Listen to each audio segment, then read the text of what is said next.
الحمد لله رب العالمين، والصلاة والسلام على رسول الله وعلى آله وأصحابه أجمعين. اما بعد، کسی که قرآن کریم ترجمهش مطالعه میکنه یا میخوانه و یا تفسیر قرآن کریم به فارسی یا زبانهای دیگری و حتی هم به عربی، ایره گفتن میشه که قرآن تلاوت کرده. به اجماع علما ترجمه قرآن، تفسیر قرآن عین قرآن نمی باشه و همچنان زیری حدیث شامل نمیشه که من قرأ حرفا من کتاب الله فله به حسنه والحسنة بعشر امثالها، لا اقول الف لام میم حرف بل الف حرف و لام حرف و میم حرف. یعنی حرفی از تلاوت قرآن کریم انسان 10 نیکی میگیره. الف لام که میخوانه اینا هر کدامش یک حرف است، یعنی الف لام 3 حرف است.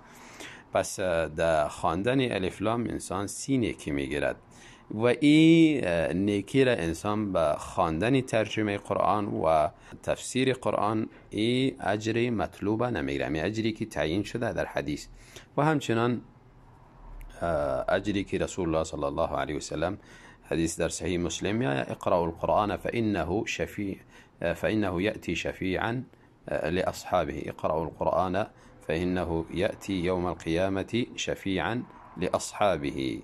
قرآن بخوانین به خاطری که روز قیامت قرآن میآید شفاعت میکنه صاحبش را، کسی که را تلاوت کرده. اگر کسی ترجمه قرآن، تفسیر قرآن اگر بخوانه و از این حدیث استدلال کنه که روز قیامت قرآن مرا شفاعت میکنه، استدلالش بیجاست. تفسیر قرآن کریم، ترجمه قرآن کریم خواندنش مطلوب است. تدبر در آیات قرآن کریم این مطلوب است، به این انسان ثواب میگیره.